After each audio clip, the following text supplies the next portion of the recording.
this video, we are going to see a problem on isometric projections, and for that, here we have a question. It is given that figure shows two views of an object. Draw its isometric view. It means the two views, that is the front view and top view, are given, and we have to draw the isometric view, which is the 3D view for these diagrams. And then we are going to check that whatever we have drawn as per the given question, is it correct or not. Now, when we are starting the isometric projection, the first thing we should know is that how much is the total length, height and width of the object, and that we have to note it down. So from the front, if we are seeing an object in the front view, then here we are going to have the length and height. It means from the front the width is not visible. So to get the length, if I can see here from one side up to the center, the length is 90 mm. Next, when I'm taking this center and seeing it into the top view, here I am having a circle and the semicircle. So the outer semicircle, its radius is there from the center up to the end. Radius is 30 mm.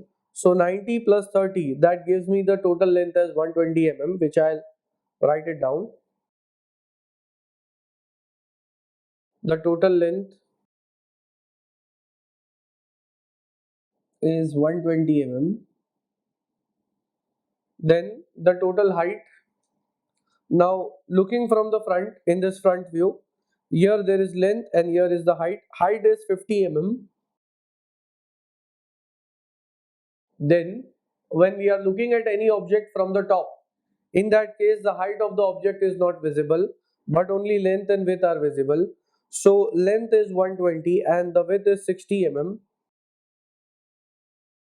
Then once we have understood the length, height and width, we can start with the problem.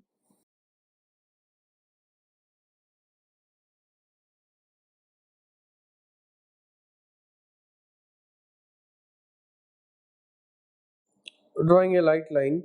Next, I am taking a reference point. From that, I am going to measure angle 30° on both the sides.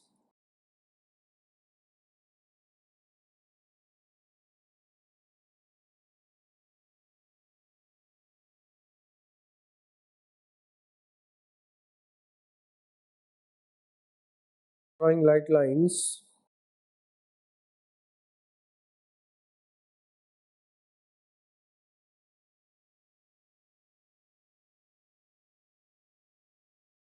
Now, here in case of isometric projections, in the question we have to search for the origin, and if I can see here, in the front view they have given the origin, and again in the top view.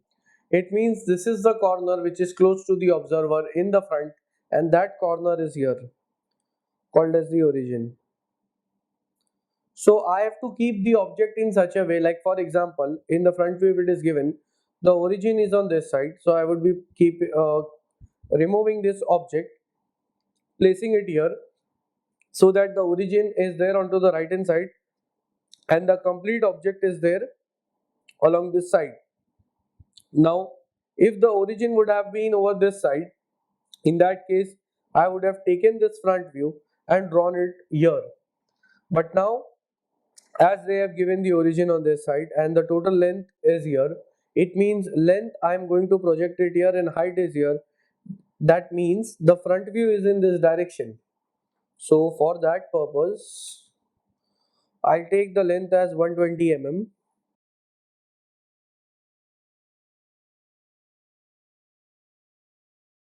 Drawing vertical line through it.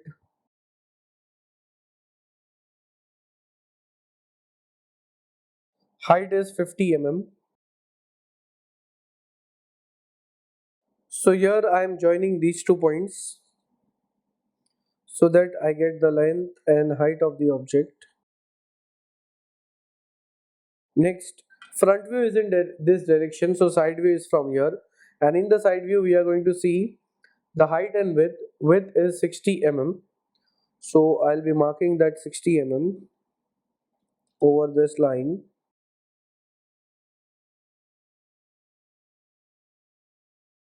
And drawing a parallel line through it.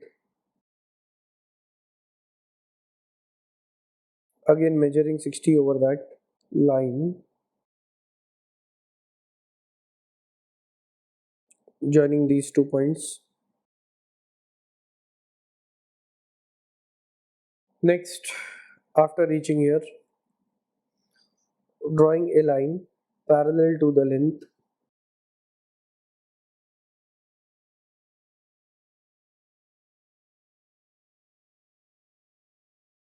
drawing a light parallel line, marking the length over it, which is again 120 mm.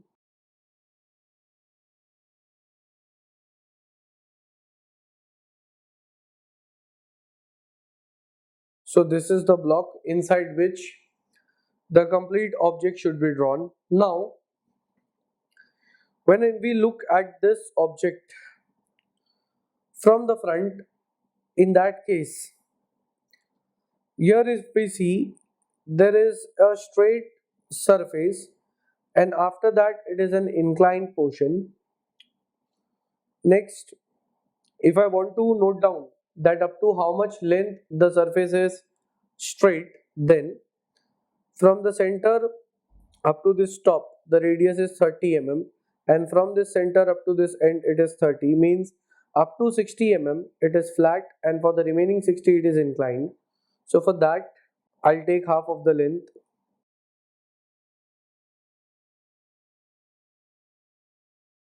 60 mm, over here as well, joining these 2 points. So here I have divided the blocks, means from this side it would be a straight surface, and for the remaining length it would be an inclined portion. Then when I'm looking at this object from top, in that case this semicircle is seen. So the first thing which I would be doing here is drawing this semicircle and then this inner circle. Semicircle is having a radius of 30, so its diameter is 60 mm, and here I'll be explaining the method how to draw the semicircle in case of isometric projections. In isometric projection, I cannot directly take the radius and draw the semicircle here, but I have to follow a procedure. That procedure I would be explaining. Now, here is a parallelogram of 60 mm side, which is corresponding to the diameter of the semicircle. It has a radius of 30, so the diameter is 60. So here is a parallelogram of 60 mm sides. Next, in this parallelogram, here first thing which I have to do is draw the longer diagonal.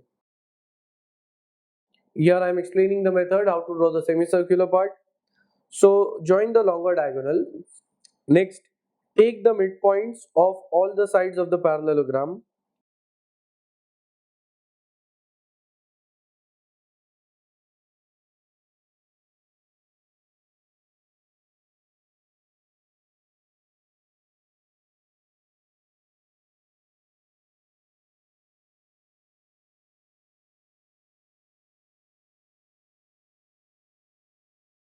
After getting all the midpoints, now I have to connect this midpoint which is there at the top to its opposite corner in such a way that it cuts this longer diagonal.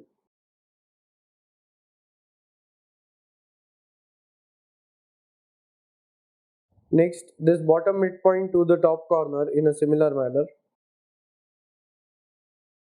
that it is cutting the longer diagonal. Next, where it is cutting the longer diagonals, here I am getting a center point, and next I'll select this radius and keeping this as a center, I will be drawing a light arc. Then from this center I would be drawing an arc connecting these 2 points. So here I am taking the center and this much is the radius.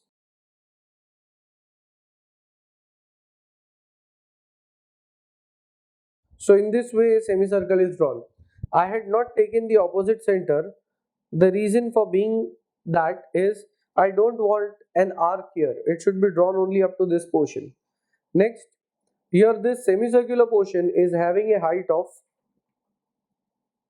50 mm. So it is 50 mm deep also over this surface which is there onto the lower side. Here also a semicircular portion should be there. So for that, I'll bring the points downwards by 50 mm. So where this arc is cutting the longer diagonal, I'm projecting that point with the help of a light line downwards, then measuring 50 mm over it.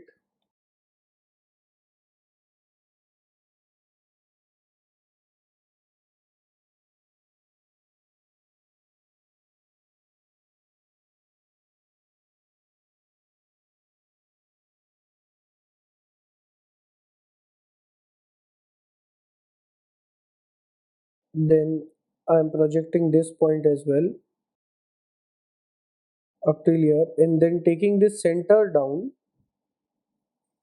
with the help of vertical line. Now I would be measuring 50 mm on this center because that center is shifted downwards by 50 mm. Next, keeping the same radius, center is shifted here, I'll draw an arc.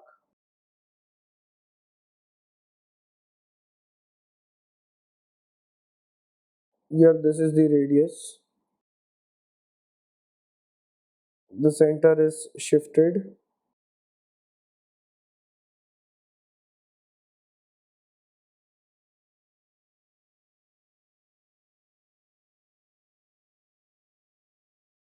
Now only this much portion of the semicircle is seen at the bottom. Then if I want to draw this part, it would be intersecting inside, so this won't be drawn. Means I leave the semicircle up till here. Then after that, inside this semicircular portion, there is a circle as we see here. That circle is having a diameter of 30 mm. So here, after completing the semicircle, inside it we have another circle of diameter 30 mm. So I would be drawing that circle next, and for that the procedure is, as the centers of the semicircle and the circle are same, so I'll be joining these two midpoints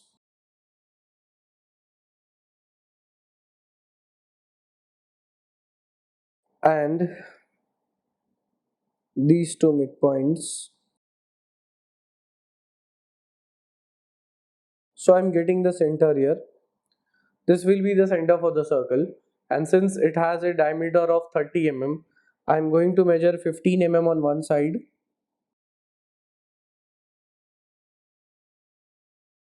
15 mm on the other side. Similarly, from here, 15 mm on one side, 15 mm on the other side. So I'm getting these 4 points. Then for drawing the circle also, I require a parallelogram here. So I'm drawing a parallelogram, a parallel line from here,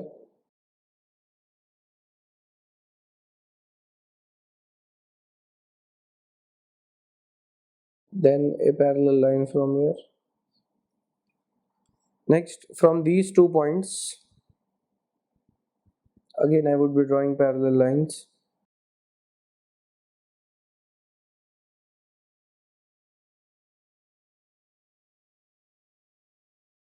So this is the parallelogram inside which the circle needs to be drawn. And here if we see the diagonal, longer diagonal for the semicircle which I had drawn previously, that diagonal and the diagonal for the smaller parallelogram are the same. Next, again the top midpoint will be connected to the opposite corner, cutting the longer diagonal. Bottom midpoint to its opposite corner. So wherever these lines are cutting the longer diagonals, I am getting the center points. So I am taking this center point as the reference and this much distance as the radius.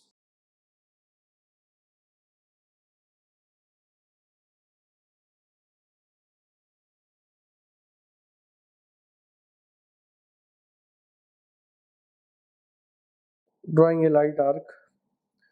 Next, from this center point up to the arc, I am taking the radius,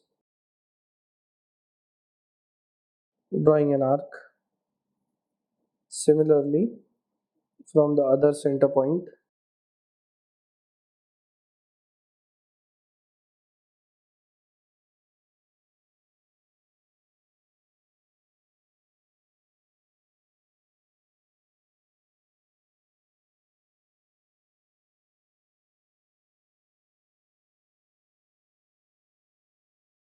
so completing this circle. Next, once I have drawn the circle and semicircular part, I can make them dark, that is after drawing them light, because if we see this circle, since it is 50 mm deep, so if I take the center points 50 mm below, they are going to come inside the diagram, so no need to draw another circle here, it will be coming inside the diagram. So only one circular surface is there at the top.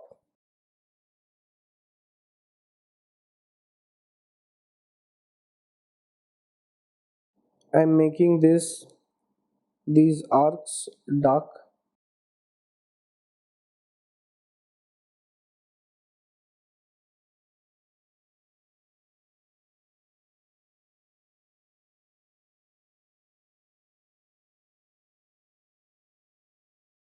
Making it dark from the other side as well.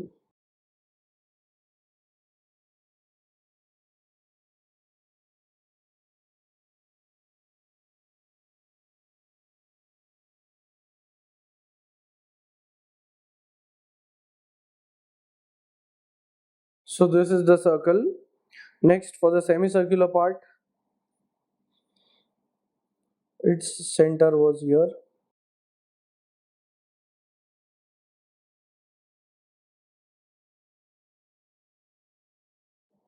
another center on this side,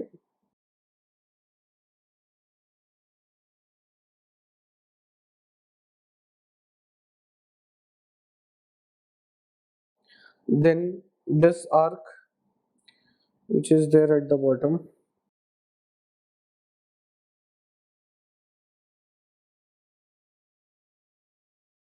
Now once I have got these semicircles and circle, the next thing is I'll draw a dark line joining both the semicircles.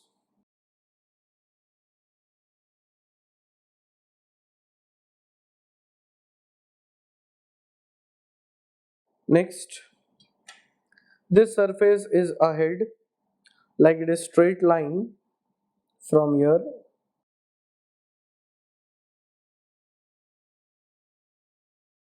and a straight line from here. Then after completing this, here once I have explained that after 60 mm being straight, it is 60 mm sloping surface, and that slope goes up to 10 mm height. So I'll be measuring 10 mm height from here,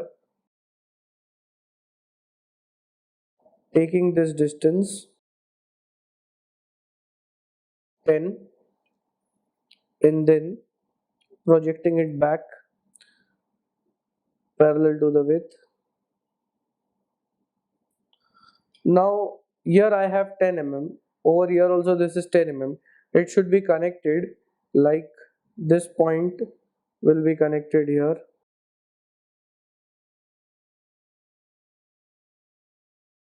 and this point will be connected here. Then after that, there is a groove inside this inclined plane. Inside this inclined plane, there is a rectangular hole. As I can see in the top view, there is a rectangle, and by looking into the front view, since this rectangle is deep hidden, it means it is a slot, rectangular slot. Now that slot is having a length of 30 and width is 20, and it is 15 mm from one side. So 15 mm is the length. It means from the origin I have to take 15 mm along the length,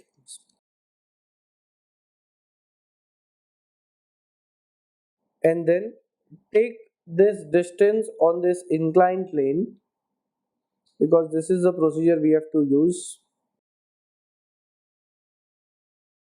bringing it onto the inclined plane, and then through this point draw a line parallel to the plane.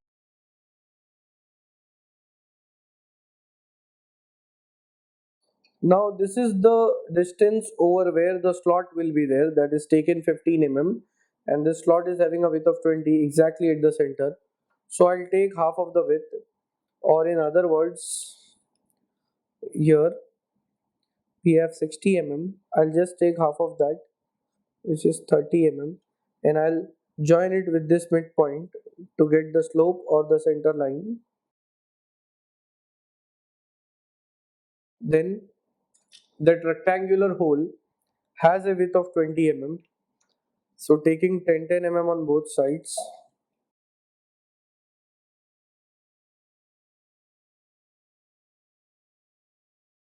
10 mm. Next, drawing lines parallel to the plane.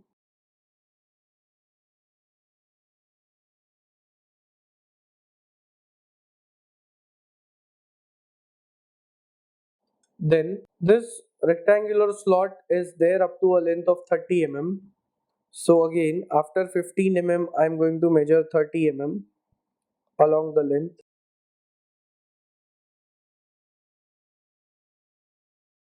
drawing parallel vertical line.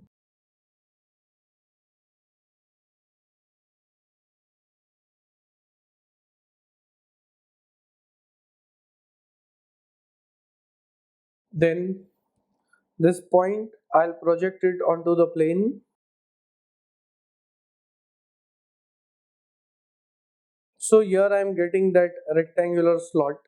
I have to make it dark. Then at the same time, since it is a through slot, so for that I need to draw a vertical line inside this. So that indicates the slot.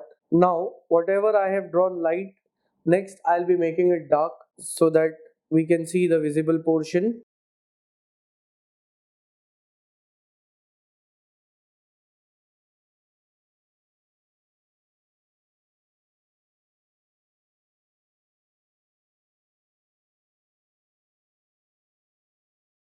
Drawing the groove dark,